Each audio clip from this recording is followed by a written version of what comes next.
अस्सलाम वालेकुम दोस्तों, कैसे हो? उम्मीद है कि सब खैरियत से होंगे। अल्लाह आप लोगों को ऐसे ही खुश रखे।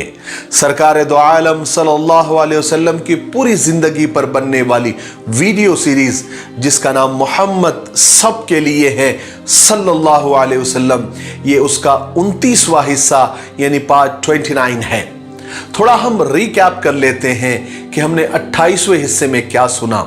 हमने 28वें हिस्से में सुना कि आमुल हुज़्न यानी गम का साल किस तरह गुजरा। आम अरबी में कहते हैं साल को और हुज़्न कहते हैं गम को। आमुल हुज़्न यानी गम का साल किस तरह गुजरा, ये हमने पिछले वीडियो में सुना। सबसे पहला और बड़ा गम आप सल्लल्लाहु अलैहि वसल्लम के सबसे बड़े हिमायती, सबसे बड़े सपोर्टर चचा अबू तालिब आप सल्लल्लाहु अलैहि वसल्लम को इस दुनिया में छोड़कर हमेशा हमेशा के लिए अल्लाह के पास चले गए। दूसरा सबसे बड़ा गम आपकी सबसे प्यारी बीवी, सबसे बड़ी गमगुसार आपकी शरीके हयात अम्मा जान हजरत खदीजा रजी अल्लाह तआला अन्हा का इंतकाल हो गया। ये गम के दो बड़े बड़े पहाड़ हमारे नबी पाक सल्लल्लाहु अलैहि वसल्लम पर गिरे, लेकिन आपने बर्दाश्त किया। सब्र और शुक्र के साथ आप आगे बढ़ते रहे और आप अपने काम में यानी दीन के फैलाने में और इस्लाम के इशाअत में आप लगे रहे। चलिए आगे सुनते हैं। मक्का वाले ईमान वालों की बढ़ती तादाद को देखकर घबरा रहे थे। पहले उन्होंने आप सल्लल्लाहु अलैहि वसल्लम को और सहाबा को हर तरह की तकलीफें दे देकर रोकने की कोशिश की ताकि आप सल्लल्लाहु अलैहि वसल्लम और सहाबा डर कर दीन की तबलीग करना छोड़ दे। मगर उनकी इस दुश्मनी से और इन सख्तियों से और इन तकलीफों से उनको वो फायदा नहीं हो रहा था जिसकी उनको उम्मीद थी। इसलिए उन्होंने अब एक नई चाल चली, एक अनोखा प्रस्ताव, एक अजीब तजवीज, एक अनोखी आइडिया लेकर वो हुजूर पाक सल्लल्लाहु अलैहि वसल्लम की खिदमत में हाजिर हुए और कहने लगे कि आओ मोहम्मद बैठो, आज हम एक समझौता कर लेते हैं। आप सल्लल्लाहु अलैहि वसल्लम ने फरमाया कि किस तरह का समझौता, बयान करो। तो उन्होंने कहा कि कुछ दिन हम तुम्हारे खुदाओं की इबादत कर लेते हैं और कुछ दिन तुम हमारे खुदाओं की इबादत कर लेना। इस तरह होगा ये कि दोनों की इबादतें दुरुस्त हो जाएगी और इस इबादत के बदले में हम दोनों को खैर और भलाई मिल जाएगी। यानी हम दोनों तरह की इबादत करेंगे ताकि इन दोनों किस्मों की इबादत में से जो भी तरीका ठीक होगा उसके बदले हमको और आपको नजात मिल जाएगी। फिर अल्लाह तबारक व तआला ने एक मुकम्मल सूरत नाजिल फरमाकर मक्का वालों की इन बेहुदा बातों का और इन बेहुदा तजवीज का जवाब दिया। अल्लाह तबारक व तआला फरमाते हैं कि कुल या अय्युहल काफिरून ला अअबुदु मा तअबुदून वला अंतुम आबिदून मा अअबुद वला अना आबिदुम मा अबदतुम वला अंतुम आबिदून मा अअबुद। जिसका शॉर्टकट में खुलासा यह है कि आप उनसे कह दीजिए कि मैं हरगिज उसकी इबादत नहीं कर सकता जिसकी तुम इबादत करते हो। फिर आप सल्लल्लाहु अलैहि वसल्लम ने लोगों को बताया कि जिन बातों की तरफ मैं तुमको बुलाता हूं, जिसकी मैं तुमको हिदायत करता हूं, जिस दीन की मैं तुमको दावत देता हूं, ये कोई तफरीह, कोई एंटरटेनमेंट या कोई मजाक नहीं है, बल्कि एक सच्चाई और एक मुकम्मल दीन है जिसमें तब्दीली या चेंजेस करने का किसी को हक नहीं है। इस दीन की बुजुर्गी और सच्चाई में कोई शक और शुबा और कोई डाउट नहीं है। और फिर मक्का वाले आप सल्लल्लाहु अलैहि वसल्लम के रास्ते में रुकावटें डालने की कोशिश करते रहे ताकि आप किसी भी तरह अपना काम और अपना मिशन पूरा ना कर सके और इस पैगाम को पहुंचाने के सिलसिले में आपको कोई मददगार, कोई सपोर्टर, कोई साथी ना मिल सके। वो इसी में हमेशा परेशान रहा करते थे, क्या करे क्या ना करे, कौन सी चाल चले, कौन सी साजिश करे, हर वक्त यही फिक्र उनको रहा करती थी। लेकिन इधर अफसोस ये था कि चचा अबू तालिब का इंतकाल हो गया था, जो हर तरह आपकी हिमायत करते थे, ہر موقع پر آپ کا بچاؤ کرتے تھے، اور ادھر سارے خاندان والے بھی آپ کا لحاظ، آپ کا ادب کیا کرتے تھے۔ اگر ان کے قبیلے کے لوگ رسول پاک صلی اللہ علیہ وسلم کو تکلیفیں پہنچایا کرتے تھے تو چچا ابو طالب رکاوٹ بن جایا کرتے تھے، لیکن وہ دیوار اب ہٹ چکی تھی۔ اس لیے رسول پاک صلی اللہ علیہ وسلم کی راہ میں، راستے میں کانٹے بچھانے والوں کا راستہ بھی اب صاف ہو چکا تھا۔ اب وہ جتنا بھی چاہتے رسول پاک صلی اللہ علیہ وسلم کو تکلیفیں پہنچایا کرتے تھے۔ جس قدر بے رحمی سے وہ سلوک کرنا چاہتے تھے کر سکتے تھے، کیونکہ ان کی نظر میں اب ظاہری جو سب سے بڑی رکاوٹ اور دیوار تھی وہ ختم ہو چکی تھی۔ چچا ابو طالب کے انتقال کے بعد مکہ والوں نے بڑھ چڑھ کر آپ کو تکلیفیں پہنچانی شروع کر دی، اور آپ صلی اللہ علیہ وسلم کے تبلیغ کے راستے میں بے انتہا رکاوٹیں ڈالنی شروع کر دی۔ ایک مرتبہ رسول پاک صلی اللہ علیہ وسلم بیت اللہ میں نماز پڑھ رہے تھے۔ ایک بدبخت شخص عقبہ بن معیط پیچھے سے آیا۔ جب آپ سجدے میں گئے تو آپ کی گردن مبارک پر چادر ڈال کر اور لپیٹ کر، پورے چہرے کو لپیٹ کر، اس کو مروڑ کر آپ صلی اللہ علیہ وسلم کا گلا مبارک گھونٹنا شروع کر دیا۔ آپ اسی طرح سجدے میں پڑے رہے، آپ کو سانس لینے میں تکلیف ہو رہی تھی۔ یہ دردناک منظر دیکھ کر حضرت ابوبکر صدیق رضی اللہ عنہ وہاں سے دوڑ کر آئے۔ انہوں نے جلدی سے عقبہ کو پیچھے ڈھکیلا۔ اس پر قریش ناراض ہو گئے۔ آپ صلی اللہ علیہ وسلم کو چھوڑ کر وہ حضرت ابوبکر صدیق پر چڑھ دوڑے، اور انہوں نے مار مار کر اور پیٹ پیٹ کر حضرت ابوبکر صدیق رضی اللہ تعالیٰ عنہ کو لہو لہان کر دیا، سخت زخمی کر دیا۔ ایک دوسرے اور بدبخت نے یہ ہمت کی کہ بہت ساری مٹی اٹھا کر آپ کے چہرے پر پھینک دی، جو آپ کے سیدھے منہ پر لگی۔ جب آپ گھر میں داخل ہوئے تو آپ کے منہ پر اور آپ کے سر پر مٹی لگی ہوئی تھی۔ آپ صلی اللہ علیہ وسلم کی چھوٹی صاحبزادی یعنی چھوٹی بیٹی سیدۃ النساء حضرت فاطمہ رضی اللہ تعالیٰ عنہ جلدی سے آئی۔ وہ آپ یعنی اپنے ابو کے چہرے سے مٹی صاف کرتی، آپ کے سر سے مٹی صاف کرتی جاتی تھی، اور مسلسل روتے جاتی تھی، اور آنسو بہتے جاتے تھے، اور وہ مٹی صاف کرتے جاتی تھی۔ اور وہ یہ سوچتی تھی کہ میرے پیارے ابو اور پیغمبر خدا کے ساتھ ان کی قوم کتنا برا سلوک کر رہی ہے، کتنا برا معاملہ کر رہی ہے۔ آپ صلی اللہ علیہ وسلم اپنی بیٹی کے آنکھوں میں آنسو دیکھتے تو آپ صلی اللہ علیہ وسلم اپنی پیاری بیٹی کو تسلی دیتے اور کہتے کہ بیٹی مت رو، بیٹی مت رو، خدا تمہارے ابو کا محافظ ہے، خدا تمہارے ابا کی حفاظت کرنے والا ہے، تم گھبراؤ مت، تم ڈرو مت۔ ادھر آپ کے چچا ابو لہب نے چچا ابو طالب کے انتقال کے بعد کچھ دن کے لیے اپنی دشمنی کم ضرور کر دی تھی، خاموش بھی رہا، لیکن کچھ ہی دنوں کے بعد اس نے پھر آپ صلی اللہ علیہ وسلم کو ستانا شروع کر دیا۔ اب تو اس نے پہلے سے بھی زیادہ سخت انداز میں آپ کو ستانا شروع کیا۔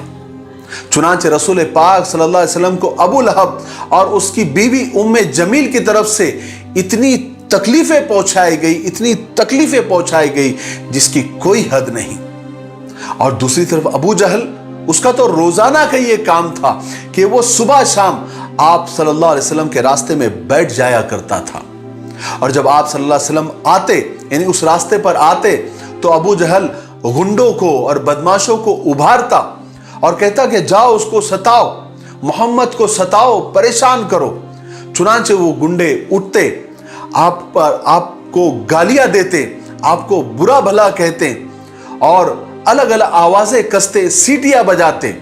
کبھی ابو جہل اپنے گنڈوں کے پاس جاتا اور کہتا کہ جب محمد طواف کرنے کے لیے آئے تو جاؤ تم اس کو مارو۔ چنانچہ وہ گنڈے آتے اور آپ صلی اللہ علیہ وسلم پر چڑھ جاتے، سوار ہو جاتے، آپ کو تکلیفیں دیتے، آپ کو مارتے۔ اور پھر یہ سارا منظر دیکھ کر اکثر آپ صلی اللہ علیہ وسلم کو بچانے کے لیے حضرت ابوبکر صدیق رضی اللہ تعالیٰ عنہ تشریف لے آتے اور کہتے کیا تم ایک بزرگ آدمی کو قتل کرنا چاہتے ہو، وہ بھی صرف اس جرم میں کہ وہ اللہ کو اپنا پروردگار کہتا ہے، حالانکہ وہ تمہارے پاس کھلی نشانیاں لے کر آیا ہے۔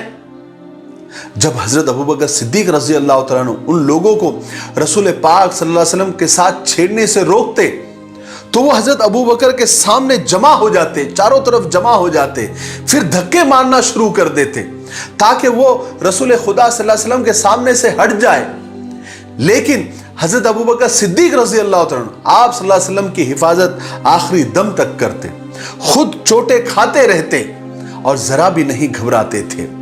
वो अपने महबूब और अल्लाह के पैगंबर को बचाने में बड़ी खुशी के साथ खुद जुल्म सहते और खुद चोटें खाते थे।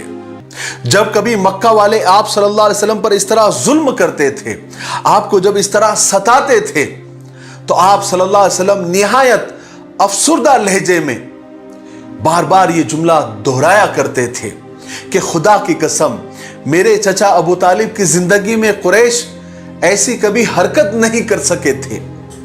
रसूल अल्लाह के सहाबा जब आप सल्लल्लाहु अलैहि वसल्लम की ये तकलीफ देखते थे तो उन्हें बहुत दुख होता था कि खुदा के नबी के साथ मक्का वाले किस तरह का मामला कर रहे हैं और तरह तरह की तकलीफें पहुंचा रहे हैं। और आप सल्लल्लाहु अलैहि वसल्लम को सदमे पर सदमा था, दोहरा और तिहरा सदमा था। एक तो चचा अबू तालिब का इंतकाल, दूसरे अपनी चहीती बीवी, गमगुसार बीवी, हम सब की अम्मा जान हजरत खदीजा रज़ी अल्लाह तआला अन्हा की वफात का गम, और दूसरे ये कुरैश के इस बर्ताव और इन हरकतों का सदमा होता था। लेकिन ईमान वालों की मजबूरी ये थी कि उनकी एक बड़ी तादाद हबशा हिजरत करके चली गई थी और मक्का में रहने वाले ईमान वाले बहुत थोड़े रह गए थे।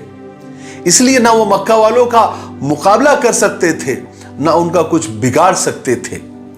इसलिए जब भी मक्का वाले हुजूम बनाकर आप पर हमला करते थे या आपके सहाबा पर हमला करते थे तो आप सिर्फ अपना बचाव करते थे, अपनी हिफाजत करते थे। और ईमान वालों की औरतें जब अपने मर्दों के साथ और अल्लाह के नबी के साथ इस तरह का मामला देखती थी, इस तरह की तकलीफों में देखती थी, तो उन्हें बेहद रंज होता था। और आप सल्लल्लाहु अलैहि वसल्लम की तकलीफें देखकर तो उनके दिल दर्द से भर जाते थे। उसी दौरान एक दिन उस्मान बिन मज़ून की बीवी खौला बिनते हकीम रसूल खुदा सल्लल्लाहु अलैहि वसल्लम के पास आई और आप सल्लल्लाहु अलैहि वसल्लम से अर्ज किया कि या रसूलल्लाह सल्लल्लाहु अलैहि वसल्लम, आप शादी क्यों नहीं कर लेते ताकि हजरत खदीजा रज़ियल्लाहु तआला अन्हा के हमदर्दी का कुछ बदल हो सके। रसूल खुदा सल्लल्लाहु अलैहि वसल्लम ने पूछा, दरियाफ्त फरमाया कि तुम्हारी मुराद किस लड़की से है?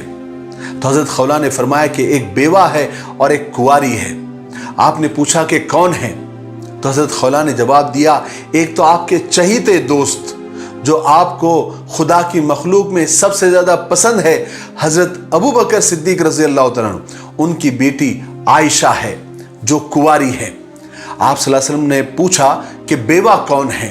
तो हजरत खौला ने जवाब दिया कि सौदा बिनते ज़मा। सौदा बिनते ज़मा वो औरत है जो बहुत पहले आप सल्लल्लाहु अलैहि वसल्लम पर ईमान ला चुकी थी और आप सल्लल्लाहु अलैहि वसल्लम के फरमानों की पैरवी करती थी, यानी आपकी इत्तिबा करती थी। उनके शौहर हिजरत करके हबशा चले गए थे, मगर वहां से जब वापस आए तो वापसी में उनका इंतकाल हो गया था और हजरत सौदा बिनते ज़मा की इद्दत भी पूरी हो चुकी थी। रसूल खुदा सल्लल्लाहु अलैहि वसल्लम ने हजरत खौला से फरमाया कि तुम दोनों को मेरा पैगाम पहुंचा दो।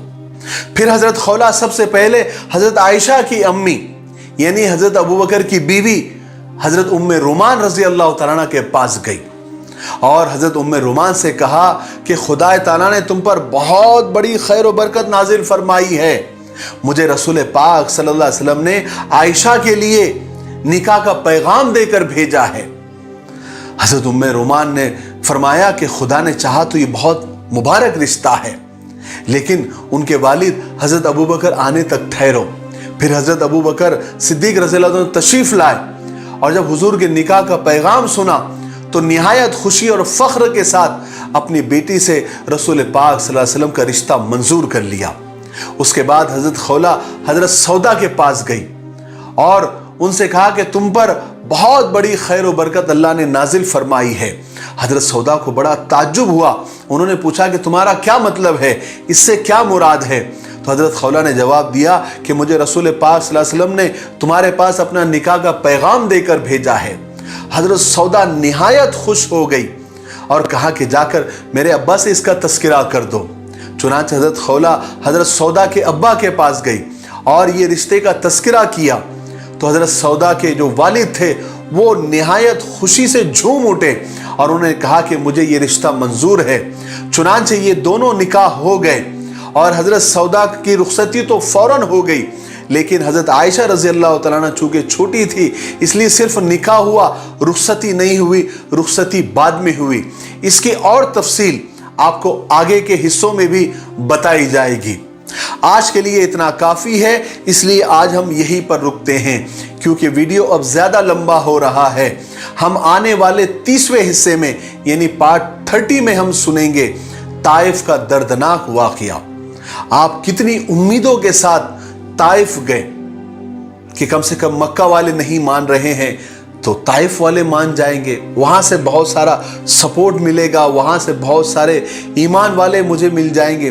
لیکن طائف جانے کے بعد وہاں کیا معاملہ ہوا، وہاں آپ سرداروں سے ملے تو وہاں انہوں نے کیا جواب دیا؟ کیا انہوں نے مکہ والوں کے جیسا کیا یا کچھ انہوں نے الگ کیا؟